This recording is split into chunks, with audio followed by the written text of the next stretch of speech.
Hello everyone and welcome to 90 days target series for CPU. आज day 43 है, 17 जुलाई 2023 यानी कि मंडे के लिए टारगेट है। तो आज का टारगेट काफ़ी इजी होगा, तो बचे हुए टाइम को आप रिवीजन में दे सकते हैं।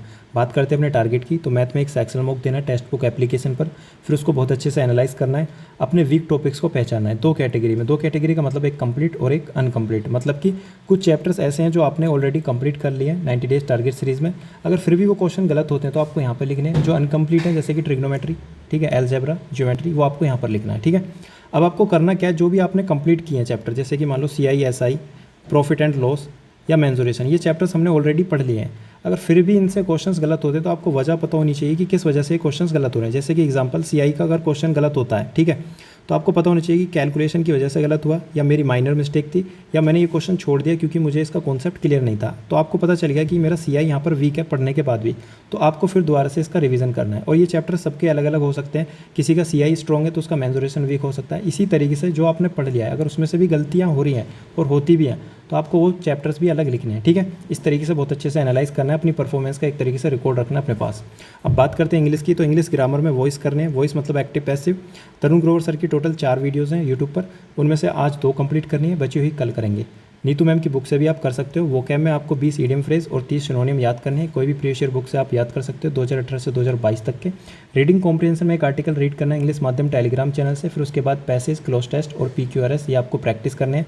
या इसके अलावा जो किरण या पिनेकल की बुक से करना चाहता है तो वहाँ से भी कर सकते हैं। टारगेट सिर्फ यही है कि आपको रीडिंग करना है। ठीक है, रीडिंग हैबिट बनानी है। कहीं से भी कर सकते हो, या न्यूज़पेपर रीड कर सकते हो, कुछ भी करो, बस रीड करना है। जनरल अवेयरनेस में देखो क्या करना है। देखो अभी तक हमने पॉलिटी वगैरह सब कुछ कंप्लीट कर लिया है। ठीक है, अभी धीरे धीरे आगे का टारगेट भी कंप्लीट करेंगे। पर कई बार ऐसा होता है जो चीज़ें हमने पढ़ ली फिर भी उसमें से मार्क्स कट रहे हैं। ठीक है, तो वो इस वजह से कटते हैं क्योंकि हमारा उसका रिवीजन नहीं है। तो आपको क्या करना है, पॉलिटी का अच्छे से रिवीजन करना है। रिवीजन किस तरीके से करना है, जो भी आपने नोट्स बनाए थे, जब मैंने 1 हफ्ते का टारगेट दिया था पॉलिटी का, तो मैंने बताया था कि ल्यूसेंट से अंडरलाइन करके पढ़ना है। साथ के साथ जो भी मैंने वीडियो बताई थी उसमें जो भी एक्स्ट्रा पॉइंट मिलते हैं वो आपको अपने नोट्स में लिखने हैं। तो नोट्स में तो काफ़ी कम ही पॉइंट लिखे होंगे, बाकी सब कुछ तो ल्यूसेंट में मिल गया होगा। तो ल्यूसेंट में जो भी अंडरलाइन किया है वो अच्छे से रीड करना है। साथ के साथ जो भी प्रीवियस ईयर क्वेश्चंस आपने प्रैक्टिस करे थे, प्रैक्टिस करने के बाद जो क्वेश्चंस आपने मार्क करे थे ना, सिर्फ वही प्रैक्टिस करने हैं। ऐसा नहीं कि दोबारा से 300-400 क्वेश्चन फिर दोबारा पढ़ने लगो, एक दिन में सब कुछ नहीं हो पाएगा। तो अच्छे से एक बार ल्यूसेंट रीड कर लेना, देखना कि क्या मैं शेड्यूल बार बार भूल रहा हूँ, आर्टिकल्स भूल रहा हूँ, क्योंकि बहुत से आर्टिकल्स ऐसे हैं जो आपको पहले से याद होंगे, कुछ आर्टिकल्स जो आप बार बार भूल रहे हो।